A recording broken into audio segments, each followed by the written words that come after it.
Hello everyone. कल के class में हमने देखा था नेचर ऑफ मैनेजमेंट, और नेचर ऑफ मैनेजमेंट में हमने आपको बोला था कि हम सेकंड जो नेचर ऑफ मैनेजमेंट बताएंगे वो है management as an art. Management art है या नहीं है, इसके ऊपर हम डिस्कस करेंगे। तो सबसे पहले हमें समझना होगा कि आर्ट क्या है, आर्ट की मीनिंग क्या है, क्या होता है आर्ट। इन चीज़ों को हम देखने जा रहे हैं और एक एक करके पॉइंट्स, उसके फीचर्स को देखेंगे और फिर उन फीचर्स को मैनेजमेंट के फीचर्स से कंपेयर करेंगे कि क्या वो फीचर्स मैनेजमेंट में भी मिलते हैं या नहीं। अगर वो मैनेजमेंट में फीचर पूरी तरह से फॉलो करेंगे तो हम मैनेजमेंट को एज अ आर्ट कह सकते हैं। क्लियर है सबको? अब देखिए क्या मतलब है आर्ट का, इसको हम देखने जा रहे हैं। देखिए सबसे पहले टॉपिक है nature of management. Nature of management में जो हमें पढ़ना है मैनेजमेंट एज एन आर्ट, क्या मैनेजमेंट आर्ट है या नहीं है। ठीक है, सबसे पहले देखते हैं मीनिंग ऑफ आर्ट। आर्ट का मतलब क्या है? Art means the systematic body of knowledge. देखिए कल बहुत ही अच्छे से हम लोगों ने इसके बारे में समझा था कि सिस्टमेटिक बॉडी ऑफ नॉलेज का मतलब क्या होता है। सिस्टमेटिक बॉडी ऑफ नॉलेज में हमने आपको बताया था कि सिस्टमेटिक बॉडी ऑफ नॉलेज का मतलब होता है थ्योरेटिकल नॉलेज, बुकिश नॉलेज। आप बुक की नॉलेज ले लेते हैं उस सब्जेक्ट से रिलेटेड, उन चीज़ों से रिलेटेड, आपको थ्योरी पूरा क्लियर हो जाता है तो आप आसानी से उन सब्जेक्ट्स को, उन टॉपिक्स को आप समझ जाते हैं। हमने साइंस में भी आपको बताया था कि आपको साइंस के बारे में नॉलेज अगर लेना है तो सबसे पहले आपको साइंस की बुक परचेज करनी पड़ेगी और उन चीज़ों को, फिजिक्स हो, केमिस्ट्री हो, बायो हो, जूलॉजी हो, बायोकेमिस्ट्री हो, कुछ कोई भी चीज़ हो, वो सारे सब्जेक्ट्स जो हैं आपको पढ़ने पड़ेंगे, तब जाके आपको उसकी थ्योरेटिकल नॉलेज होगी।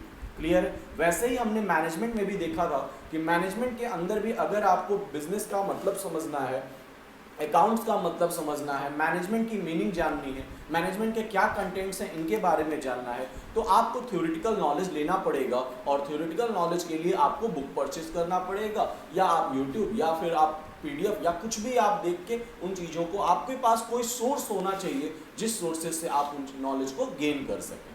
ठीक है, अब देखिए हमने यहाँ पे लिखा है कि सिस्टमेटिक बॉडी ऑफ नॉलेज। तो आर्ट का मतलब भी क्या है? सिस्टमेटिक बॉडी ऑफ नॉलेज होना चाहिए। आर्ट का मतलब क्या है? Systematic body of knowledge. इसका मतलब ये है कि अगर कोई एक आर्टिस्ट है, कोई एक प्लेयर है, कोई एक ड्राइंग बनाने वाला है, कोई सिंगर है, तो कोई म्यूजिशियन है, सबके लिए बुकिश नॉलेज होना कंपलसरी है। आपने फिजिकल एजुकेशन सब्जेक्ट का नाम सुना होगा, जिसमें हमने जो हमारे फिजिकल स्टूडेंट्स होते हैं, फिजिकल सब्जेक्ट पढ़ते हैं, वो सारी चीज़ों के बारे में जानते हैं कि जो हमारा ग्राउंड का साइज होगा वो क्या होगा, हमको बास्केट कहाँ से करना है, हमको कैसे जो थ्रो करना है बॉल को, ये सारी चीज़ों के बारे में वो समझते हैं और उसके अकॉर्डिंग वो चीज़ें फिर प्रैक्टिकली इम्प्लीमेंट करते हैं।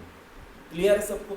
वैसे ही अगर सिंगर की बात करें तो वो सारे राग को सीखता है, सारे धुन को सीखता है, सारे ताल को सीखता है और उन ताल, उन राग्स के अकॉर्डिंग वो अलग अलग तरीके से गाने को गा लेता है। समझ में आ रहा है सबको? ड्राइंग की बात करें, पेंटिंग का कलर कॉम्बिनेशन, हम लोगों ने बचपन में देखा था कि हम येलो कलर ब्लू कलर मिलाते थे, कोई दूसरा कलर बन जाता था, रेड कलर ग्रीन कलर मिलाते थे, कोई दूसरा कलर बन जाता था, रेनबो के हमने कलर्स देखे। तो ये सब क्या है? आर्ट्स। और आर्ट के अंदर ड्राइंग में जो चीज़ें आती हैं, आपने अगर ड्राइंग आपको आता है तो उसके लिए आपको आने के लिए आपको बुक पढ़ना पड़ेगा, सबसे पहले उसके थ्योरेटिकल नॉलेज को गेन करना पड़ेगा। क्लियर है? नेक्स्ट देखिए लिखा है and skills to achieve the desired result. अब क्या कह रहा है? स्किल होना चाहिए। आपने वो थ्योरेटिकल नॉलेज तो गेन कर लिया, बट आप उसको प्रैक्टिकली अप्लाई ही नहीं कर पा रहे हैं। बहुत सारे लोग होते हैं वो डिग्री ले लेते हैं, बट उनको प्रैक्टिकली वो चीज़ें इम्प्लीमेंट करने में बहुत ही ज़्यादा प्रॉब्लम होती है, क्योंकि उन्होंने सही से उन चीज़ों को थ्योरेटिकली नहीं पढ़ा है और कभी भी प्रैक्टिकल अप्रोच नहीं किया है। साइंस में भी कल हमने आपको बताया था, थ्योरी पढ़ने के बाद उन चीज़ों का प्रैक्टिकल ऑब्जर्वेशन होता है, एक्सपेरिमेंट होता है। सेम चीज़ इसमें भी है, आर्ट के अंदर भी है कि अगर आर्ट आपको जानना है, आपने थ्योरेटिकल नॉलेज ले लिया, तो फिर आपको क्या करना है? आप जो है उन चीज़ों को प्रैक्टिकली अप्रोच से, अपनी क्रिएटिविटी से चेक करेंगे कि क्या आप उन चीज़ों को सही ढंग से प्रैक्टिकली कर पा रहे हैं या नहीं कर पा रहे हैं। एक सिंगर अगर सारे राग को सीख लेता है तो जरूरी नहीं है कि वो एक अच्छा गाना गा पाए, थ्योरेटिकली अगर उसने सीखा है तो। क्योंकि उसको रेगुलर प्रैक्टिस की जरूरत होती है, अपने स्किल्स को डेवलप करेगा। अगर वो स्किल्स डेवलप नहीं कर पाता है तो कभी भी वो उस डिजायर्ड रिजल्ट तक, यानी वो एक फेमस होना चाहता है अगर, तो कभी भी वो फेमस नहीं हो पाएगा। समझ में आ गया सबको? नेक्स्ट देखते हैं। अब देखिए यहाँ पे फीचर्स ऑफ आर्ट्स लिखा हुआ है। फीचर ऑफ आर्ट्स में हम देखिए सबसे पहले लिखे सिस्टमेटिक बॉडी ऑफ नॉलेज। हमने अभी जैसा बताया आपको, क्या होना चाहिए हमारे पास? थ्योरेटिकल नॉलेज होना चाहिए,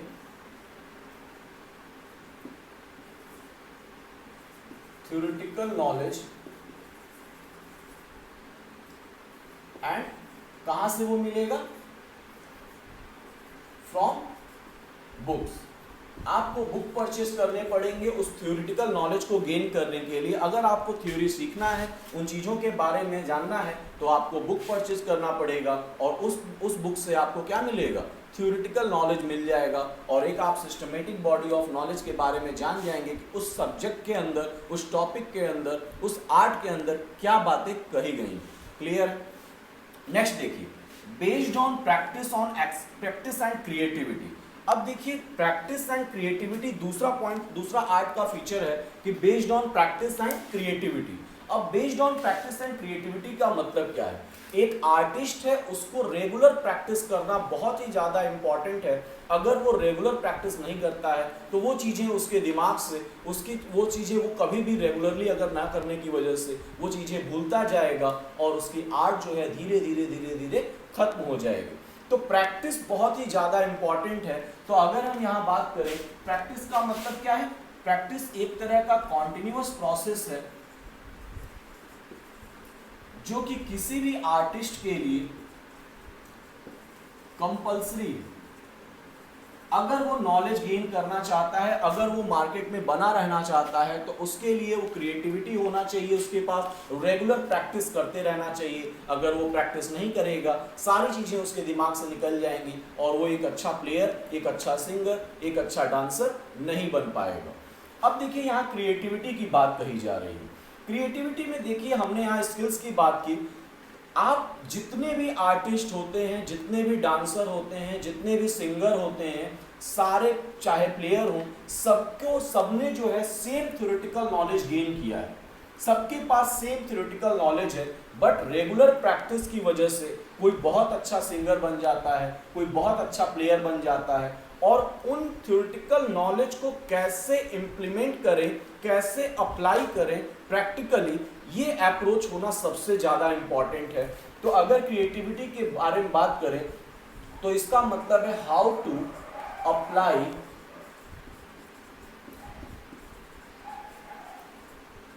theoretical knowledge in practical approach. हम थ्योरेटिकल नॉलेज को किस तरह से प्रैक्टिकली अप्लाई करें ताकि हमारा बेस्ट रिजल्ट जो है, डिजायर रिजल्ट जो है वो अचीव हो सके।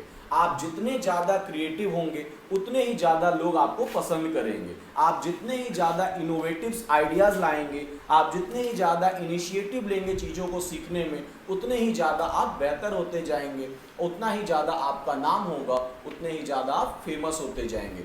तो आर्ट के अंदर सबसे अच्छी बात यही है कि हम प्रैक्टिस से, हम क्रिएटिविटी से अपने आप को डेवलप कर लेते हैं, जिसकी वजह से हम फेमस हो जाते हैं। देखिए यहाँ पे दो बातें हमने और कही। एक हमने कहा इनोवेशन, यानी इनोवेटिव आइडियाज होने चाहिए। कोई भी जो क्रिएटिव पर्सन है उसके अंदर इनोवेटिव आइडियाज होने चाहिए। अगर वो इनोवेटिव आइडियाज लेके नहीं आएगा तो कभी भी वो क्रिएटिव नहीं हो सकता। उसके बाद दूसरा हमने कहा इनिशिएटिव।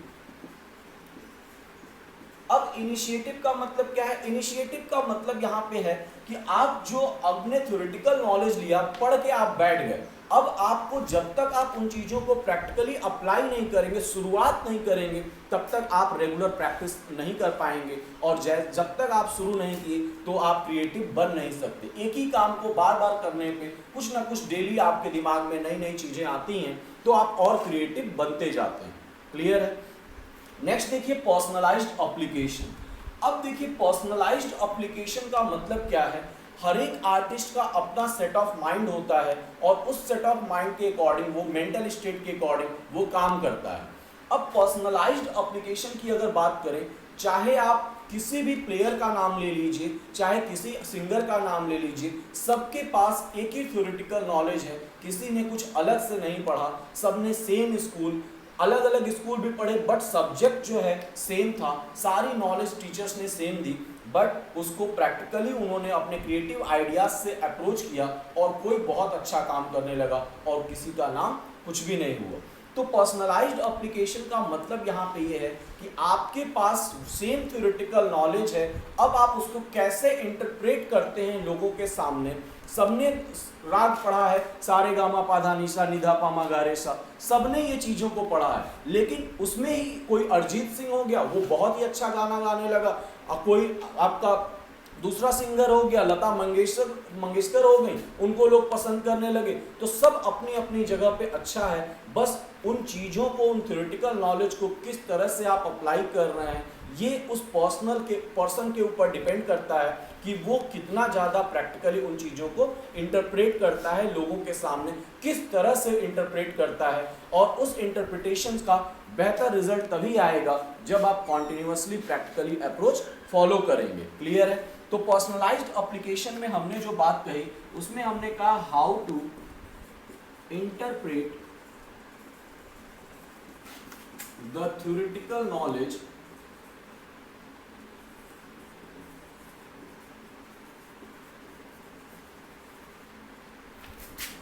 in front of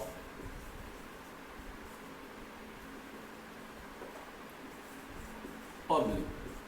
अब देखिए यहाँ पे हमने थ्योरेटिकल नॉलेज को किस तरह से लोग इंटरप्रेट करते हैं, सबका अपना अपना ढंग होता है। आप सचिन को पसंद करते हैं, आप विराट कोहली को पसंद करते हैं, वहाँ पे दूसरे प्लेयर्स भी हैं, वो भी सेम थ्योरेटिकल नॉलेज गेन किए हैं, बट उनका पर्सनलाइज्ड एप्लीकेशन का मतलब क्या हो गया, उन्होंने उस चीज़ों में बहुत ही ज़्यादा प्रैक्टिस की और उन चीज़ों में अपने ढंग से उसको इंटरप्रेट करके लोगों के सामने पेश किया, जिसकी वजह से वो फेमस होते जा रहे हैं। पर्सनलाइज्ड में आपको बस इतना ध्यान रखना है कैसे लोगों के सामने अपने आप को पेश करें, सेम थ्योरेटिकल नॉलेज के अकॉर्डिंग अपने आप को दूसरों से अलग दिखाना। इसका मतलब बस यही है कि आप अपने आप को सिमिलर थ्योरेटिकल नॉलेज के अकॉर्डिंग आप, लेकिन दूसरों से आप अलग अगर हो जाते हैं तो आप यूनिक कहलाएंगे, और यूनिक अगर आप बन जाते हैं तो लोग आपको पसंद करना शुरू कर देंगे। ये जो है सारे आर्ट्स के फीचर हैं जो हमने आज देखा।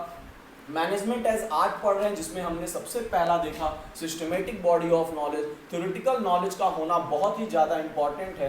Based on practice and creativity में हमने देखा कि कोई भी पर्सन होगा, कोई भी आर्टिस्ट होगा, अगर वो रेगुलर प्रैक्टिस नहीं कर रहा है तो कभी भी वो गेन नहीं कर पाएगा।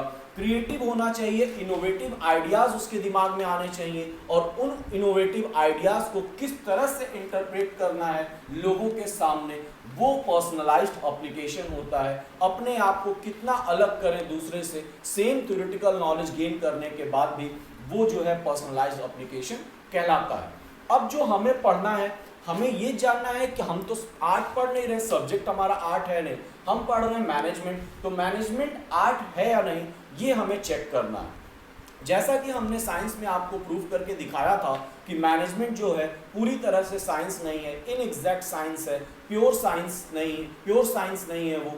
तो अब यहाँ पे अगर हम बात करते हैं तो यहाँ पे देखिए मैनेजमेंट एज एन आर्ट में बताया गया था कि मैनेजमेंट एज आर्ट के अंदर ये अगर आर्ट्स के सारे फीचर्स अगर मैनेजमेंट के अंदर दिख जाते हैं तो मैनेजमेंट क्या कहलाने लगेगा, आर्ट कहलाने लगेगा। अब देखिए पहला पॉइंट देखते हैं, systematic body of knowledge. Systematic body of knowledge हमने कल भी बताया था, आज भी हमने डिस्कस किया आपसे कि अगर आपको मैनेजमेंट का नॉलेज लेना है, आपको बिजनेस स्टडीज का नॉलेज लेना है, तो सबसे पहले आपको थ्योरेटिकल नॉलेज होना चाहिए, बुक का नॉलेज होना चाहिए। अगर बुक का नॉलेज आपको अच्छा है तो आप बेहतर ढंग से उस चीज़ों को समझ सकते हैं। क्लियर है फर्स्ट पॉइंट? तो पहला पॉइंट की अगर हम बात करें तो फर्स्ट पॉइंट जो है आपको दिख रहा होगा, ये जो है फुलफिल कर रहा है फीचर्स ऑफ आर्ट। ठीक है, तो फर्स्ट फीचर जो है आपको दिख जा रहा है, तो ये पॉइंट जो है मैनेजमेंट को फुलफिल करता है, मैनेजमेंट के अंदर भी ये चीजें दिख रही हैं। उसके बाद देखिए based on practice and creativity.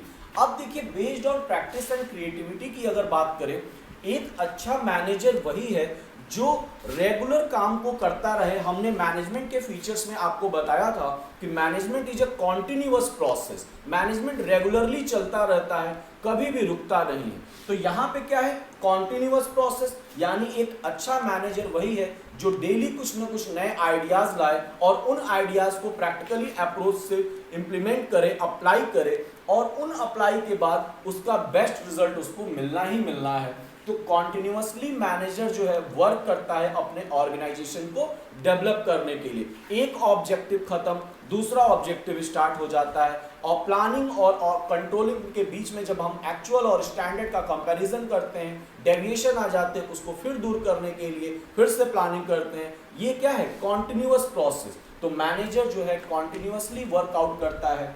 Next point इसमें लिखा है एंड क्रिएटिविटी।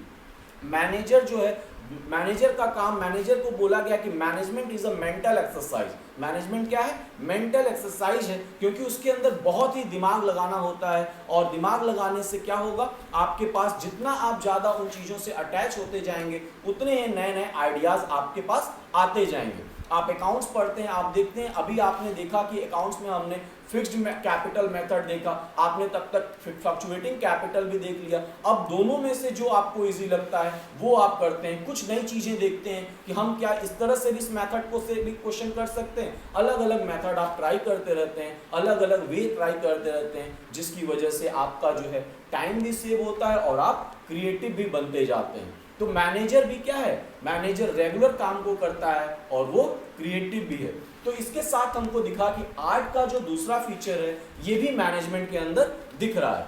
तो ये आपके फीचर्स जो हैं ये भी आपके फुलफिल कर रहे हैं। मैनेजमेंट, आर्ट का फीचर जो है मैनेजमेंट के अंदर दिखने लगा, तो ये फीचर भी आपका फॉलो होने लगा। नेक्स्ट देखिए, पर्सनलाइज्ड एप्लीकेशन। अब मैनेजमेंट के अंदर पर्सनलाइज्ड एप्लीकेशन है या नहीं, इसके बारे में बात करते हैं। हमने कहा कि सारे लोग थ्योरेटिकल नॉलेज सेम लेते हैं, सेम स्कूल से, सेम चीज़ों से, बट कोई बहुत ही ज़्यादा हायर लेवल पे पहुंच जाता है और किसी का ग्रोथ एकदम नहीं होता है। वही सेम चीज़ यहाँ पे कही गई है। आप भी जो है सेम सब्जेक्ट आपको पढ़ाया जाता है, क्लास में सेम टीचर होता है, बहुत सारे बच्चे होते हैं, और उन बच्चों में कोई बच्चा स्कूल टॉप कर जाता है, कोई डिस्ट्रिक्ट टॉप कर जाता है, कोई पूरे इंडिया लेवल पे टॉप करता है। सेम टीचर, सेम रिसोर्सेज, सब कुछ सेम है, बट ऐसा क्यों होता है? क्यों? क्योंकि उसने पर्सनलाइज्ड एप्लीकेशन लगाया, उसने अपने आप को उस तरह से इंटरप्रेट किया, लोगों से अलग हट के उसने काम किया, क्रिएटिविटी दिखाई उसने, रेगुलर प्रैक्टिस किया, तो वो क्या हो गया, लोगों से अलग हो गया, और उस अलग होने की वजह से वो एक अच्छा रिजल्ट देने में कामयाब रहा। साथ ही साथ देखिए, अगर हम दूसरे ऑर्गेनाइजेशन का एग्जांपल लें, किसी भी ऑर्गेनाइजेशन, किसी भी इंडस्ट्री, किसी भी बिजनेस का अगर हम एग्जांपल लेते हैं, रिलायंस कंपनी को देखिए। रिलायंस कंपनी ने सबसे पहले जियो लेके आया, और जियो लाने की वजह से वो मार्केट के काफ़ी ज़्यादा शेयर्स को उसने कैप्चर कर लिया कम्युनिकेशन सेक्टर में। अब यहाँ पे उसके पास वो आइडियाज़ आए, और उन आइडियाज़ को सबको पता है कम्युनिकेशन सेक्टर में एयरटेल भी है, वोडाफोन भी है, आइडिया भी है, बहुत सारी कंपनीज हैं, लेकिन उसने क्या किया, जियो ने फर्स्ट ये चीज़ों को पहले सोचा, नया माइंड में उसके चीज़ आया कि लोगों को फ्री डाटा देंगे, कस्टमर्स ज़्यादा होंगे, बाद में उनसे हम चार्ज कर लेंगे, पहले नंबर ऑफ कस्टमर गेन कर लेते हैं, कुछ नई चीज़ें 4G लॉन्च किया उसने, ये सारी चीज़ें फैसिलिटीज़ उसने जब पहले दी तो फर्स्ट मूवर एडवांटेजेस उसको मिल गया। और पर्सनलाइज्ड एप्लीकेशन, यानी वो मैनेजर, वहाँ का मैनेजर, हर जगह सब कुछ same school, same knowledge, same subject, सब कुछ उसने एक जैसा पढ़ा, लेकिन दूसरे कंपनीज के मैनेजर से वो टॉप पे पहुंच गया, जिसकी वजह से उसकी सैलरी, उसके इंक्रीमेंट, ऑर्गेनाइजेशन का ग्रोथ, सब कुछ अलग होने लगा और दूसरे ऑर्गेनाइजेशन के कंपैरिजन में। क्लियर है सबको? तो यहाँ पे हमने देखा कि मैनेजमेंट का ये फीचर जो भी है, ये फीचर, आर्ट का जो ये फीचर है, ये भी मैनेजमेंट के अंदर हमको दिख रहा है। तो हम यहाँ पे देख रहे हैं कि फीचर्स ऑफ आर्ट जो है, 3 फीचर्स दिए गए थे, systematic body, based on practice and creativity, personalised application. तीनों ही फीचर जो है मैनेजमेंट के अंदर दिख रहा है। इस वजह से हम मैनेजमेंट को कह सकते हैं कि yes, management is an art. Management क्या है? आर्ट है। ध्यान से समझिएगा कि मैनेजमेंट को हमने यस लिखा है, जबकि अगर हम बात करें साइंस के लिए तो मैनेजमेंट साइंस नहीं है, बट वो क्या है? अगर आर्ट की बात करते हैं तो मैनेजमेंट आर्ट पूरी तरह से है। क्यों है? क्योंकि वो सारे ही आर्ट्स के फीचर्स को फुलफिल कर रहा है। क्लियर है? सारे फीचर्स जो हैं उसके फेवर में जा रहे हैं मैनेजमेंट के, दोनों में सिमिलर चीजें दिख रही हैं, जिसकी वजह से मैनेजमेंट को हमने यहाँ पे आर्ट प्रूफ कर दिया। क्लियर? किसी को कोई भी प्रॉब्लम अगर है तो जरूर बताएगा। अगर आपको कोई भी पॉइंट नहीं समझ में आया, बिल्कुल सोचिए नहीं, आराम से पूछिए। कोई भी प्रॉब्लम, कहीं भी कोई पॉइंट अगर नहीं दिक्कत हो रही है आपको समझने में, जरूर पूछेंगे। कल जो हम पढ़ने जाएंगे वो हम देखेंगे management as a profession. Management as a profession में क्या होता है प्रोफेशन, और उसके क्या क्या फीचर्स हैं, और वो सारे फीचर्स क्या मैनेजमेंट के अंदर दिखते हैं या नहीं दिखते हैं, इन सारी चीज़ों के बारे में देखेंगे और हम प्रूफ करेंगे आपको कि मैनेजमेंट प्रोफेशन है या नहीं।